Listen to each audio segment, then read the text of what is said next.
we consume things we don't need in order to impress people we don't like.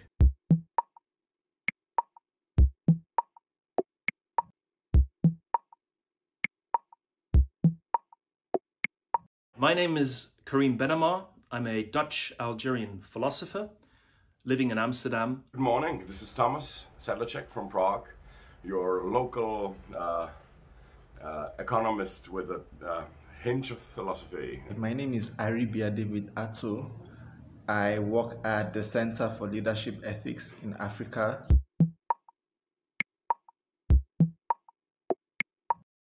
Generally speaking, consumerism is the idea that acquiring goods and services will make one happy and make one's life more meaningful. In consumerism, do you mean like material things, or do you mean consumerism in terms of reading books, perhaps, or consuming art, or theater, or philosophy? Now, whether it stands in the way of solidarity is another thing altogether.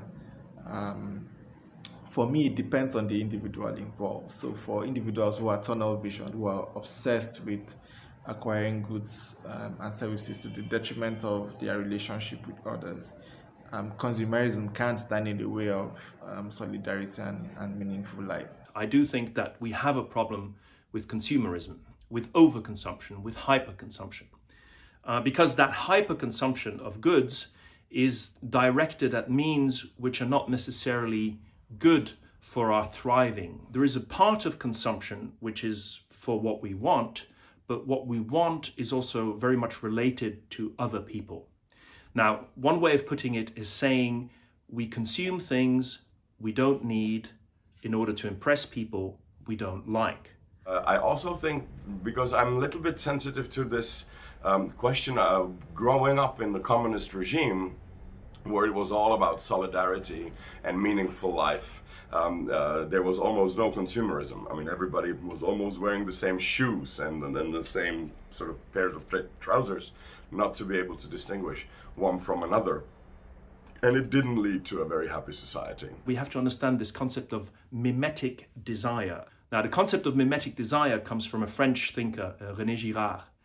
And he shows that it's not really an object that we desire. And we think we desire it because that's what we want.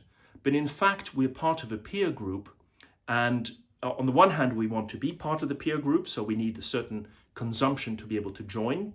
And on the other hand, we want to impress the peer group, so we also need to stand out. And that is a problem, because that means that however many consumer goods we create, we produce, we will always be dissatisfied. We need to find a solution to that, perhaps. One of the solutions is to compete on things which help other people. See, for instance, an individual who is a consumerist and also decides to also acquire goods and services for the benefit of others in his or her society.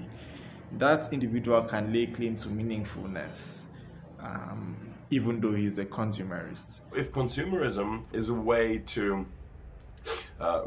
materially rich life, I would also claim that it could lead to a spiritually rich life. And if I ask you whether you would be happy to give 50% of your income so that we solve world poverty, it would be, for many people, it would be a difficult question. But if I said, well, maybe we are so rich, it would only be 5 or let's say 1% of your income. Well, for 1% of income, if I offered you that 1% of your income would solve the problem of hunger in the world, 1% is something that most people would say, yes, why not? So this was Keynes' idea that we need to be affluent in order so that the ethics will become cheap and it will be easier for us to be actually solidary. Can we make a shift from being defining ourselves in terms of what other people think of us? As I become a bit more confident about who I am and what I want with my life, what a meaningful life is for me, if I know why I'm alive, what I get from this point of from being alive, then I don't need to compete as much through consumption. There seems to be almost this sort of utopian image that capitalism or consumerism or any philosophy will automatically lead to a balanced work life. There's nothing that will do that for you, you will have to do that, I think, to yourself. That's the eternal task of mankind.